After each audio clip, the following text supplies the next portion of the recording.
Change gears. Okay, here we are back. We're still at the at Carol Shelton's tasting room. Winery's right next door. James Hahn, Sunflower Caffe. Do you want to go out in the barrels? Yeah, let's do that in a different area. Let's go. Okay. Let's take off. Cool. We're going to go out here.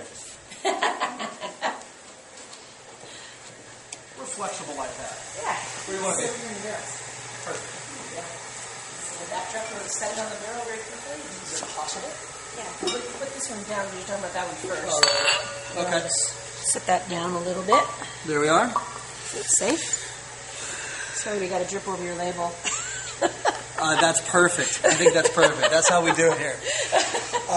So what we like to do is we like to have other people like Carol, who makes her own wine, we've seen in another video that we did, taste other folks' wine. Yeah. Because you enjoy wine. I mean, when you go home and you kick back, you have your pizza, you have whatever you're going to have, maybe half the time it's your wine, but I'm sure a lot of the times you're having somebody else's great product, right? Yep, and a beer maybe. Yeah, there you go. It takes a lot of beer to make some good wine. Right? Absolutely, especially some good microbrew. We have a lot of that around here. Yeah. So today what we have that we're tasting, we're focusing on another great winemaker, Erich Bradley. And Erich Bradley, this is Erich's label, Sojourn Cellars. And this is his 2008 Sonoma Coast Pinot Noir. Erich's a fantastic winemaker. Actually makes his wine just across the way from Carol here. And they've met each other a few times. But Carol isn't going to pull any punches. Nope. She's going to tell it like it is. She's going to say if she likes it or not. So in general, actually, you make a lot of Zinfandel. I'm assuming your love is mostly in Zinfandel? It's probably my first go-to grape. Your first go-to. We all like everything, though, probably, right? Pretty much, unless it's funky. What do you think I about? don't like microbial wines, and wines that have spoilage problems, and I'm very picky. What do you think about Pinot in general? Because I know you don't make any Pinot here. Actually, I got 8 barrels this year. Oh, really? Yeah, I had a friend down in Carneros that twisted my arm. So it's down kind of near where you branch off going towards Sears Point. Okay. Near that little area there. Yeah. Mete Road. And I'm really, really excited about it because I finally have a Pinot. Some Carneros Pinot? Yeah. Wow. Yeah. Oh, how cool. Yeah. Breaking news. The guy's a home brewer. That's how we know him. And he's an American Airlines pilot. So very cool. Yeah. But so you do make some Pinot, we just found out. Yeah. So you have an idea. But is it one of your wine that you love? Do you I do often. I'm pretty picky because a lot of times, sometimes people make their Pinots and they're so funky. They're so hands off. Oh, I have to make something that the wine makes itself. Oh, baloney. Wines don't make themselves. They really do require diaper changing just like children do. And if you leave it sitting on leaves for too long, it tastes very funky. Okay. If you leave it with just not topping it or whatever the reason is, I don't find that they're good wines. They're microbial and they're spoiled and they're dirty. Okay. This isn't. Yeah? This is very good. This is the first time you've had it? I haven't had it this year, I think. I've had it a couple of times at tastings over there. So what do you find on the nose? How would you describe the nose of this wine? I get a lot of cherry, a lot of smoky, a little bit of bacon, not over the top, but just a little bit of a smoky smoked meat, more in the cured salumi kind of range. Suggestive, powers of suggestive. Right, you telling me saying that, I can totally smell it. Cherry and strawberry in here too. Cherry and strawberry. So Pinot Noir, as compared to Zinfandel in general, is a little bit more of a mild. It's a more delicate grape, a thinner skin. Absolutely, yeah. A little bit. How would you describe it other than that? A little bit harder to make in a lot of ways because it's a little more transparent to flaws, in my opinion. Zin, you can kind of have. It's a rough and tumble kid, you know. Yeah. She can have a few bruises and she'll survive. So it's a more delicate flavor, so then obviously more flaws can shine through more. Exactly. Okay, yeah. Great. But you can get some really light, delicate nuances of things like rose petals that don't come across in a bigger, muscular wine. Right, you know, right. It's like I don't want to go into the big muscular guy thing, but it's like comparing Arnold Schwarzenegger to maybe a ballet dancer or something. Yeah, Mikhail, here you go. Let's take a look at see what this does.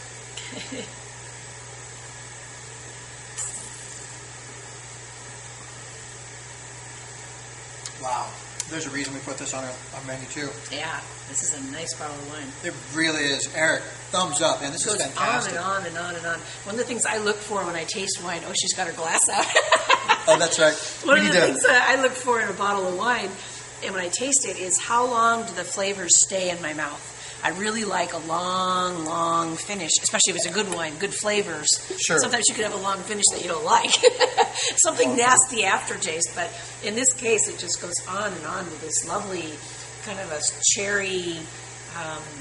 But a cherry without the sour. So Right. I'm not getting that sourness. It's almost like cherry juice. That's, but there is acid here. Yeah. So it's good acidity. This will go well with food. Very well balanced. Yet at the same time, the big word I like to use lately is quaffing. Yes. So this is a very fancy word. So this definitely is a quaffing wine, though, too, right? Because it doesn't. You don't have to have food. It's not like you say, "Oh, I got to have some food to balance this out or tame it down a little bit."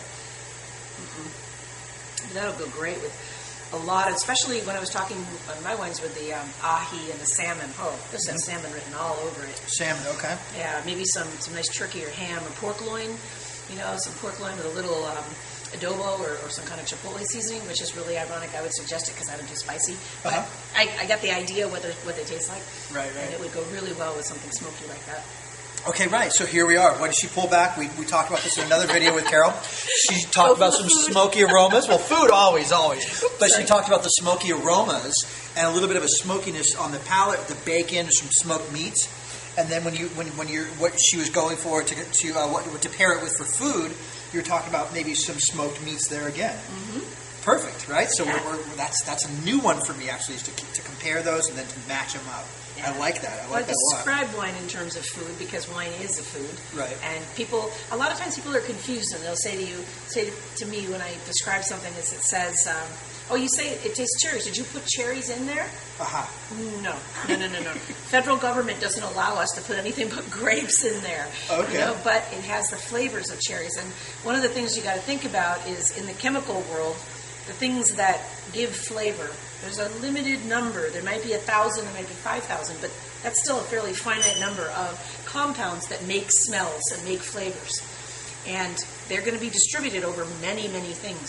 You could find the actual chemical that makes it smell like cherries could be in cherries, but it could also be in Pinot, could be in Cabernet, could be in a lot of other grapes. Okay, go. Talk about the barnyard floor, and so some people like that, right? And that's more French, and that's more kind of. I guess they think they're showing terroir, but really terroir is a very similar word to terre, which is dirt. So I would rather show what California can do best, which is really vivid, bright, fruit-forward character. So I get a lot of very pretty floral fruit and spice without having it be weighted down and smothered by this funky, nasty barnyard. It's just the nature of the beast, right? So we're in California, and so grapes that are grown in California, I mean, you can maybe make it with a Burgundian style or a flair, but you're still working with California fruit. Yeah. And so it's going to be a California. I think it's really neat. It's straddling in between. So Erich has sort of maybe that Burgundian style of winemaking, but with the California fruit that he's got here, the Sonoma Coast fruit. Well, again, fantastic. Wrapping it up, we have the Sonoma Coast 08 Pinot Noir. Erich, you are a rock star. Carol and I love it. It's empty. It's empty. Mine's empty right now. And if we have enough time, which we do,